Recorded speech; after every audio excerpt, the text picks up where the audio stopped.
السلام علیکم ورحمۃ اللہ وبرکاتہ رب اشرح لی صدری ویسر لی امری واحلل عقدۃ من لسانی یفقہوا قولی۔ شروع اللہ تعالیٰ کے بابرکت نام سے جو بڑا مہربان نہایت رحم کرنے والا ہے۔ قریش ہر طرح سے ناکام ہو گئے تھے، نہ ان کی دھمکی کام آئی نہ سودے بازیاں، جب انہوں نے خود رسول اللہ صلی اللہ علیہ وسلم پر دست درازی شروع کر دی اور مسلمانوں پر جو وہ سختیاں کر رہے تھے اس میں پہلے سے زیادہ تیزی کر دی، اضافہ کر دیا۔ چونکہ رسول اللہ علیہ وسلم عزت اور مقام رکھتے تھے عرب میں، اس لیے آپ پر دست درازی کی جرت صرف قریش کے بڑے سرداروں کو ہوئی، چھوٹے اور عام لوگوں میں یہ جرت نہ ہو سکی۔ آپ صلی اللہ علیہ وسلم کو گھر کے اندر جو لوگ تکلیف دیتے تھے وہ آپ کے ہمسائے تھے، یہ سب آپ کے پڑوسی تھے۔ یہ کیا کرتے تھے، جب آپ نماز پڑھنے کے لیے کھڑے ہوتے تو ان میں سے کوئی شخص بکری کی بچہ دانی اٹھا کر لاتا اور آپ پر پھینک دیتا، اور جب ہانڈی چولہے پر چڑھی ہوتی تو اس ہانڈی میں پھینک دیتا۔ آپ صلی اللہ علیہ وسلم جواب میں صرف اتنا کرتے کہ اسے لکڑی پر اٹھا کر لاتے، دروازے پر کھڑے ہو کر کہتے، اے بنو عبد مناف، یہ کیسا پڑوس ہے، پھر اسے راستے میں پھینک دیتے۔ امیہ بن خلف جب آپ کو دیکھتا تو تانے دیتا، آنکھیں دبا کر اشارے کرتا، لوگوں کو ابھارتا۔ اسی طرح اس کا بھائی ابی بن خلف دھمکیاں دیتا ہوا کہتا کہ اے محمد، میرے پاس اود نامی گھوڑا ہے جسے روزانہ 3 سا خوراک کھلاتا ہوں، اسی پر سوار ہو کر تجھے قتل کروں گا۔ بالآخر آپ صلی اللہ علیہ وسلم نے ایک بار فرمایا کہ بلکہ انشاءاللہ میں تجھے قتل کروں گا، اور ایسا ہی ہوا کہ احد میں آپ نے اسے قتل کیا۔ ابو لہب تو پہلے ہی آپ کا دشمن تھا اور آپ کو تکلیفیں دیتا تھا۔ اس کے 2 بیٹے تھے، عتبہ اور عتیبہ۔ ان کے عقد میں نبی صلی اللہ علیہ وسلم کی 2 صاحبزادیاں رقیہ اور ام کلثوم تھی۔ ابو لہب نے اپنے بیٹوں سے کہا، اگر تم نے محمد کی بیٹیوں کو طلاق نہ دی تو میرا تمہارا آمنا سامنا حرام ہے، اور اس کی بیوی بھی یہی بات کہتی تھی کہ انہیں طلاق دے دو کیونکہ یہ بے دین ہو گئی ہیں، چنانچہ انہوں نے طلاق دے دی۔ ابو لہب کی بیوی بھی آپ صلی اللہ علیہ وسلم کی کٹر دشمن تھی، وہ کانٹے دار جھاڑیاں لے کر آتی، آپ کے راستے میں ڈال دیتی کہ آپ اور آپ صلی اللہ علیہ وسلم کے ساتھی زخمی ہو۔ جب اسے پتا چلا سورت لہب کے اترنے کا تو ہتھیلی میں پتھر لے کر آپ صلی اللہ علیہ وسلم کی تلاش میں نکل پڑی۔ آپ صلی اللہ علیہ وسلم خانہ کعبہ کے پاس حضرت ابوبکر صدیق رضی اللہ تعالیٰ عنہ کے ساتھ کھڑے تھے۔ اللہ تعالیٰ نے اس کی آنکھوں پر پردہ ڈال دیا، چنانچہ وہ صرف حضرت ابوبکر صدیق رضی اللہ تعالیٰ عنہ کو دیکھ رہی تھی اور کہنے لگی، تمہارا ساتھی کہاں ہے؟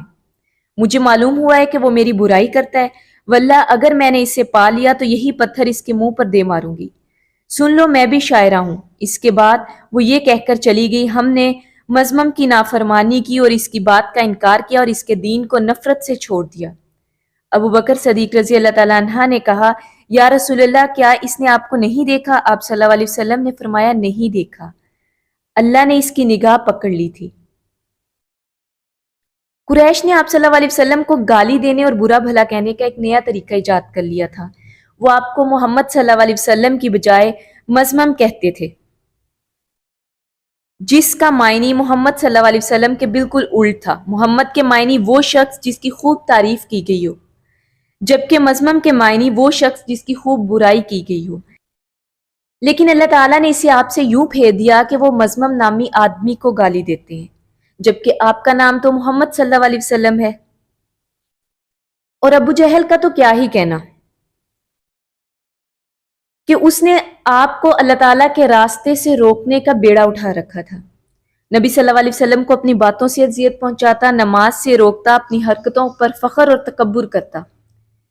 ایک روز آپ صلی اللہ علیہ وسلم کو نماز پڑھتے ہوئے دیکھا تو سختی پر اتر آیا اور دھمکیاں دینے لگا۔ بالآخر آپ صلی اللہ علیہ وسلم نے اسے ڈانٹ دیا اور گلے کے پاس سے کپڑا پکڑ کر جھنجھوڑتے ہوئے فرمایا، تیرے لیے خرابی در خرابی ہے۔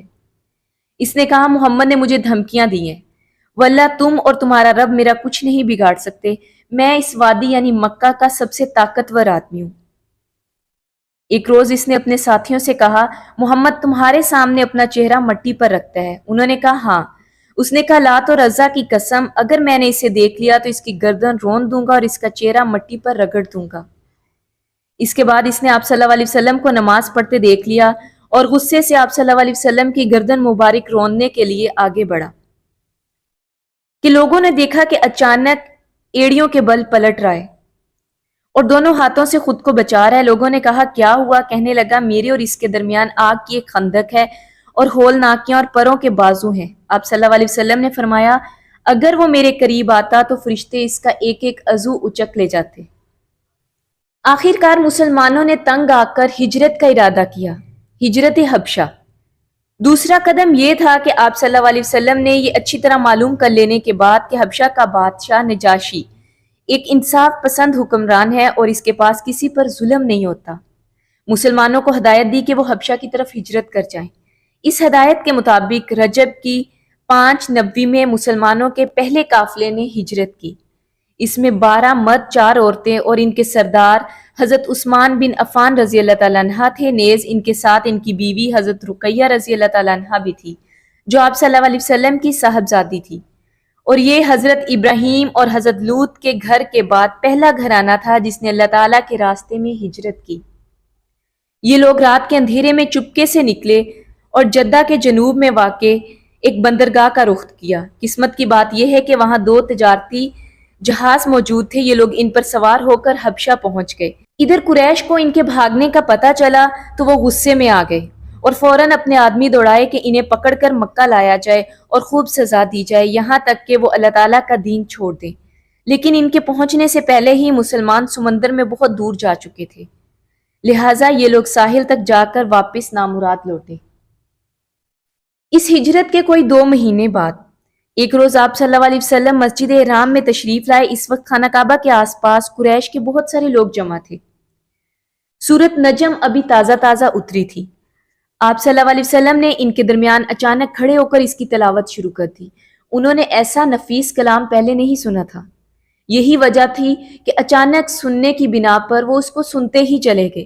انہیں اتنا بھی ہوش نہیں رہا کہ آپ صلی اللہ علیہ وسلم کو روکنا ہے، بلکہ سورت کے آخر میں جب ڈانٹ پیٹ والی آیتیں آئیں تو دلوں پر کپ کپی طاری ہو گئی، ہوش اڑتے ہوئے محسوس ہوئے، اور جیسے ہی آپ صلی اللہ علیہ وسلم نے یہ پڑھ کر سجدہ کیا کہ اللہ تعالیٰ کے لیے سجدہ کرو اور عبادت کرو تو سب کے سب سجدے میں گر گئے۔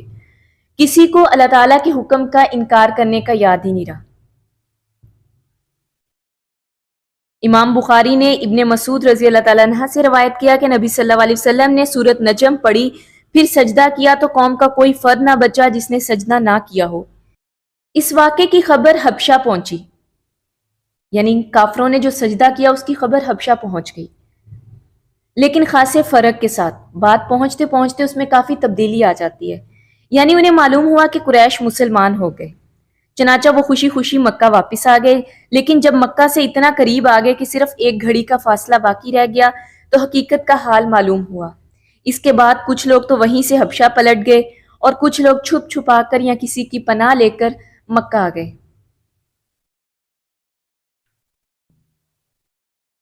اس کے بعد مسلمانوں پر قریش کی سختیاں اور بڑھ گئی، کیونکہ ایک طرف انہوں نے بے خودی میں مسلمانوں کے ساتھ جو سجدہ کیا تھا اس کا انہیں پچھتاوا تھا، اور دوسری طرف مسلمانوں کے ساتھ نجاشی جو حسن سلوک کر رہا تھا اس کی بھی انہیں جلن تھی۔ لہٰذا آپ صلی اللہ علیہ وسلم نے صحابہ اکرام سے فرمایا کہ وہ دوبارہ حبشہ ہجرت کر جائیں۔ چنانچہ اب کی بار 82 یا 83 مرد اور 18 عورتوں نے ہجرت کی، اور ظاہر ہے یہ ہجرت پہلی ہجرت سے زیادہ مشقت والی تھی، کیونکہ قریش چکنے ہو چکے تھے اور مسلمانوں کی نقل و حرکت پر نظر رکھے ہوئے تھے، لیکن مسلمان ان سے کہیں زیادہ چوکنا، باحکمت اور ٹھوس قدم ثابت ہوئے کہ ان کی ساری پالیسیاں، ان کی ساری جو جاسوسیاں تھیں وہ ساری کی ساری دھری کی دھری رہ گئی، اور اس کے باوجود مسلمان حبشہ کے لیے نکل گئے۔ اب قریش کو اس بات کی بہت زیادہ تکلیف تھی کہ مسلمان ان سے چھوٹ کر ایک ایسی محفوظ جگہ جا پہنچے ہیں جہاں ان کی جان اور ایمان کو کوئی خطرہ نہیں۔ چنانچہ ان کی واپسی کے لیے قریش نے اپنے 2 ہوشیار آدمیوں کو یعنی عمر بن عاص اور عبداللہ بن ربیع کو حبشہ بھیجا۔ یہ دونوں اس وقت مشرک تھے۔ انہوں نے حبشہ پہنچ کر ایک سوچے سمجھے منصوبے کے مطابق سب سے پہلے پادریوں سے ملاقاتیں کی اور انہیں تحفے تحائف پیش کیے اور ان کو اپنی آمد کا مقصد بیان کیا۔ ان سب نے حامی بھر لی۔ اس کے بعد نجاشی کے پاس آئے اور اسے بھی تحفے تحائف پیش کیے، پھر اصل مقصد کے لیے زبان کھولی اور کہا، بادشاہ سلامت، آپ کے ملک میں ہمارے کچھ ناسمجھ نوجوان بھاگ کر آئے ہیں، انہوں نے اپنی قوم کا دین چھوڑ دیا ہے اور آپ کے دین میں بھی داخل نہیں ہوئے۔ بلکہ ایک نیا دین ایجاد کر لیا جسے نہ آپ جانتے ہیں نہ ہم جانتے ہیں۔ اس لیے ہمیں آپ کی خدمت میں ان کی قوم کے اشراف یعنی ان کے والدین اور کنبے قبیلے کے لوگوں نے بھیجا ہے تاکہ انہیں واپس بھیج دیں، کیونکہ وہ لوگ ان پر سب سے اونچی نگاہ رکھتے ہیں اور ان کی خامی اور خرابی کو سب سے اچھی طرح سمجھتے ہیں۔ جب ان کی بات پوری ہو چکی تو پادریوں نے بھی منصوبے کے مطابق ان کی تائید کی، لیکن نجاشی نے احتیاط برتی اور سوچا کہ دونوں فریقین کی بات سننی چاہیے، تبھی حق واضح ہوگا۔ چنانچہ اس نے مسلمانوں کو بلایا اور پوچھا، یہ کیا دین ہے جس کی وجہ سے تم اپنی قوم سے الگ ہوئے؟ کیونکہ تم نہ تو میرے دین میں داخل ہوئے نہ ان کی ملتوں کے کسی دین میں داخل ہوئے۔ اس کے جواب میں مسلمانوں کی طرف سے حضرت جعفر بن ابو طالب نے بات کی۔ انہوں نے کہا، بادشاہ سلامت، ہم جاہلیت والی قوم تھے، بت پوجتے تھے، مردار کھاتے تھے، برائیاں کرتے تھے، قرابت داروں سے تعلق توڑتے تھے، پڑوسیوں سے بدسلوکی کرتے تھے، ہمارا طاقتور کمزور کو کھا رہا تھا۔ ہم اسی حالت میں تھے کہ اللہ تعالیٰ نے ہم ہی میں سے ایک رسول بھیج دیا۔ ہم اس کی اعلیٰ نسبی، سچائی، امانت اور پاک دامنی کو جانتے تھے۔ اس نے ہمیں ایک اللہ کی طرف بلایا کہ ہم اسے ایک مانیں اور اسی کی عبادت کریں، اور اس کے سوا جن پتھروں اور بتوں کو ہم اور ہمارے باپ دادا پوجتے ہیں انہیں چھوڑ دیں۔ اس نے ہمیں سچ بولنے، امانت ادا کرنے، قرابت جوڑنے، پڑوسی سے اچھا سلوک کرنے، حرام کاری، خون ریزی سے باز رہنے کا حکم دیا، اور بے حیائی کے کاموں سے، جھوٹ بولنے سے، یتیم کا مال کھانے سے اور پاک دامن عورتوں پر جھوٹی تہمت لگانے سے منع کیا۔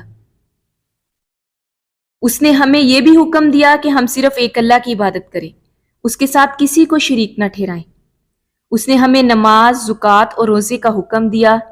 حضرت جعفر رضی اللہ تعالیٰ عنہ نے اسلام کے اور بہت سے احکام بھی گنوائے، پھر کہا، ہم نے اس پیغمبر کو سچا مانا، اس پر ایمان لائے، اس کی پیروی کی اور اس کے لائے ہوئے دین الہی میں اس کا اتباع کیا۔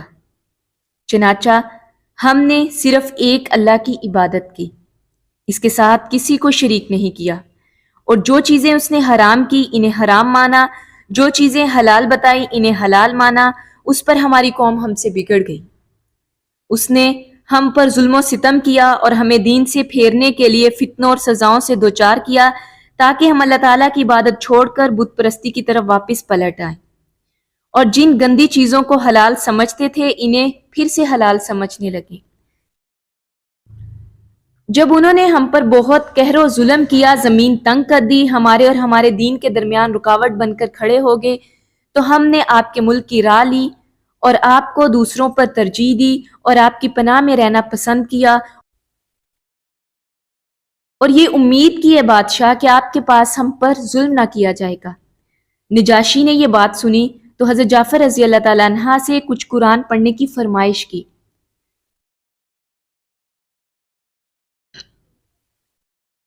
انہوں نے کاف ہا یا عین صاد یعنی سورت مریم کی ابتدائی آیات تلاوت کی۔ اس پر نجاشی اس قدر رویا کہ اس کی داڑھی تر ہو گئی، اور تمام پادری بھی اس قدر روئے کہ ان کے صحیفے تر ہو گئے۔ پھر نجاشی نے کہا، یہ کلام اور وہ کلام جو حضرت عیسیٰ علیہ السلام لے کر آئے تھے، دونوں ایک تاکِ شمع سے نکلے ہوئے ہیں۔ اس کے بعد قریش کے دونوں نمائندوں کو مخاطب کر کے کہا، تم لوگ چلے جاؤ، واللہ میں ان کو تمہارے حوالے نہیں کر سکتا، نہ ان کے خلاف کوئی چال چلی جا سکتی ہے۔ دوسرے دن عمر بن عاص نے ایک خطرناک تدبیر اختیار کی، نجاشی سے کہا کہ یہ لوگ حضرت عیسیٰ علیہ السلام کے بارے میں ایک بڑی بری بات کہتے ہیں۔ اس پر نجاشی نے مسلمانوں کو پھر بلوایا اور حضرت عیسیٰ علیہ السلام کے بارے میں سوال کیا۔ حضرت جعفر رضی اللہ تعالیٰ عنہ نے کہا، ہم ان کے بارے میں وہی بات کہتے ہیں جو نبی صلی اللہ علیہ وسلم لے کر آئے ہیں، یعنی وہ اللہ کے بندے ہیں اور اس کے رسول، اس کی روح اور اس کا وہ کلمہ ہے جسے اللہ تعالیٰ نے کنواری پاک دامن مریم علیہ السلام کی طرف القاء کیا تھا۔ اس پر نجاشی نے زمین سے ایک تنکا اٹھایا اور کہا، اللہ کی قسم، جو کچھ تم نے کہا اس سے حضرت عیسیٰ علیہ السلام اس تنکے برابر بھی بڑھ کر نہ تھے۔ جاؤ، تم لوگ میرے امن میں ہو، جو تمہیں گالی دے گا اس پر تاوان لگایا جائے گا، جو تمہیں گالی دے گا اس پر تاوان لگایا جائے گا، جو تمہیں گالی دے گا اس پر تاوان لگایا جائے گا۔ مجھے سونے کا پہاڑ بھی ملے تو بھی گوارا نہیں کہ تم میں سے کسی کو ستاؤں۔ اس کے بعد حکم دیا گیا کہ قریش کے نمائندوں کو ان کے تحفے تحائف واپس کر دیے جائیں۔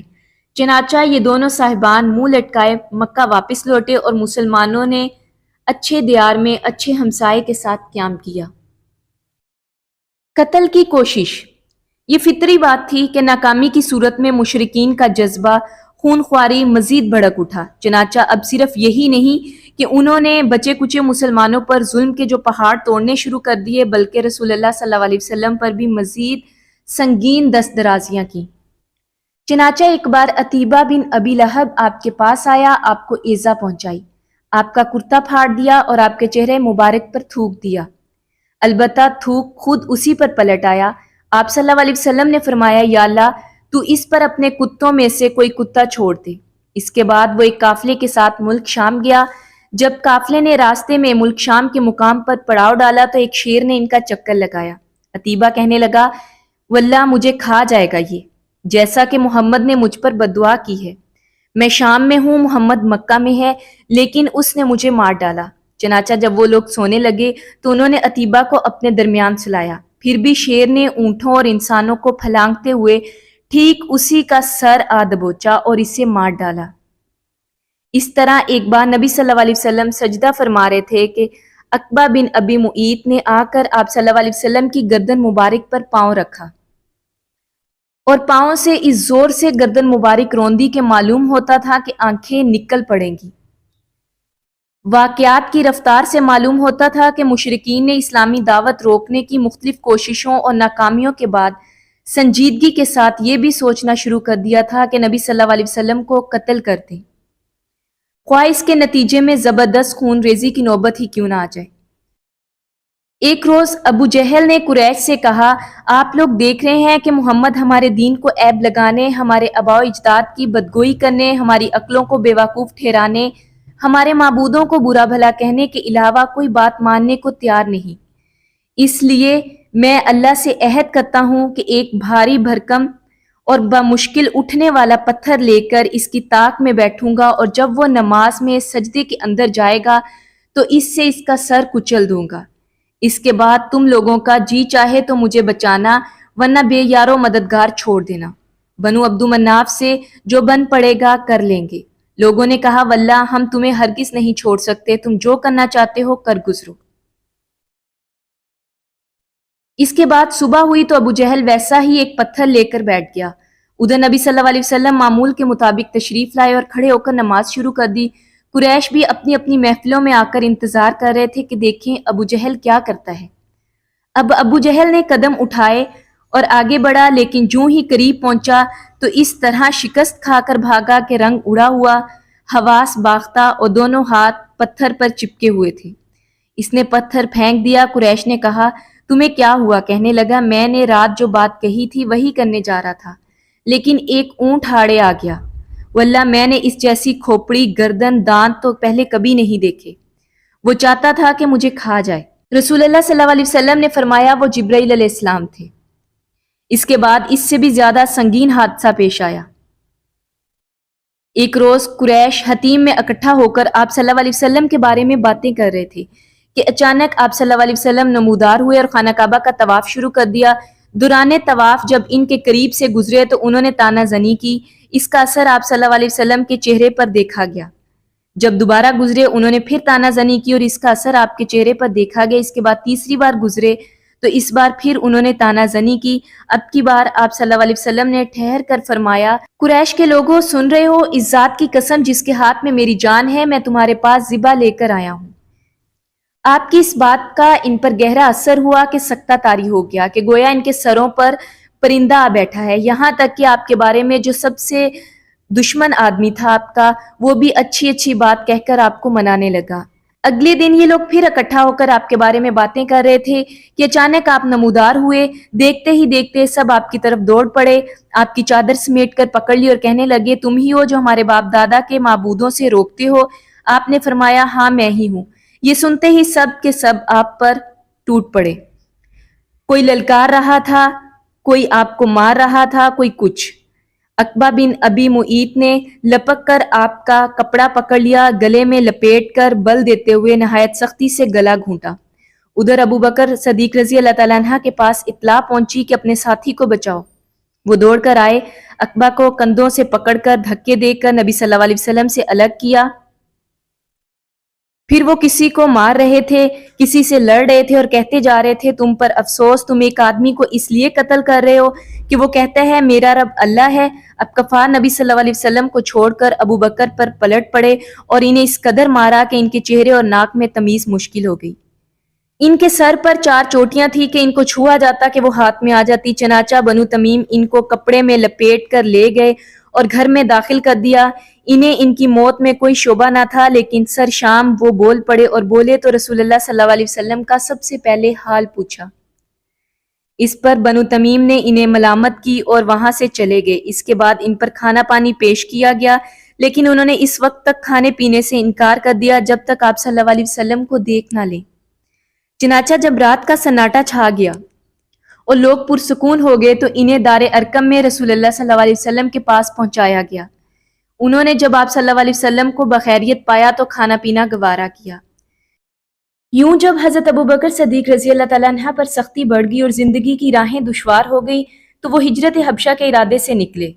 برکے اماد پہنچے تو قاہرہ کے سردار مالک بن دغنہ سے ملاقات ہوئی۔ اس نے ارادہ دریافت کیا۔ حضرت ابوبکر صدیق رضی اللہ تعالیٰ عنہ نے بتایا تو کہنے لگے آپ جیسا آدمی نکالا نہیں جا سکتا۔ آپ خالی ہاتھ والوں کا بندوبست کرتے ہیں، صلہ رحمی کرتے ہیں، بے سہاروں کا بوجھ اٹھاتے ہیں، مہمان نوازی کرتے ہیں اور حق کے سلسلے میں پیش آنے والے مصائب میں مدد کرتے ہیں۔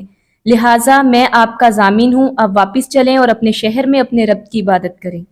اس کے بعد دونوں واپس آئے اور ابن دغنہ نے قریش میں اعلان کیا کہ اس نے ابوبکر کو پناہ دی ہے۔ قریش نے اس کی پناہ کا انکار نہ کیا، بلکہ یہ کہا کہ ابوبکر سے کہو وہ کھلم کھلا نہیں بلکہ اپنے گھر میں اپنے رب کی عبادت کریں، کیونکہ ہمیں اندیشہ ہے کہ ہماری عورتیں، بچے اور کمزور لوگ فتنے میں نہ پڑ جائیں۔ چنانچہ حضرت ابوبکر صدیق رضی اللہ تعالیٰ عنہ کچھ عرصہ اس پر برقرار رہے، پھر انہوں نے اپنے گھر کے صحن میں ایک مسجد بنا لی اور کھلے عام نماز پڑھنے اور قرات کرنے لگے۔ اس پر ابن دغنہ نے اپنی پناہ یاد دلائی۔ حضرت ابوبکر رضی اللہ تعالیٰ عنہ نے اس کی پناہ واپس کر دی اور فرمایا میں اللہ تعالیٰ کی پناہ میں راضی ہوں۔ ابوبکر رضی اللہ تعالیٰ عنہ بہت رونے والے آدمی تھے، قرآن پڑھتے تو آنکھوں پر قابو نہ رہتا، چنانچہ مشرکین کی عورتیں اور بچے ٹوٹ پڑتے، وہ تعجب کرتے اور حیرت سے دیکھتے، اور مشرکین اس کی وجہ سے بھی حضرت ابوبکر رضی اللہ تعالیٰ عنہ کو ایذا پہنچاتے۔ انہی سنگین حالات سے رسول اللہ صلی اللہ علیہ وسلم اور مسلمان گزر رہے تھے کہ ایسے واقعات پیش آئے جن کے نتیجے میں قریش کے 2 جانباز مسلمان ہو گئے اور ان کی قوت کے سائے میں مسلمانوں نے بڑی راحت پائی۔ وہ ہیں رسول اللہ صلی اللہ علیہ وسلم کے چچا حمزہ بن عبد المطلب اور حضرت عمر بن خطاب رضی اللہ تعالیٰ عنہ۔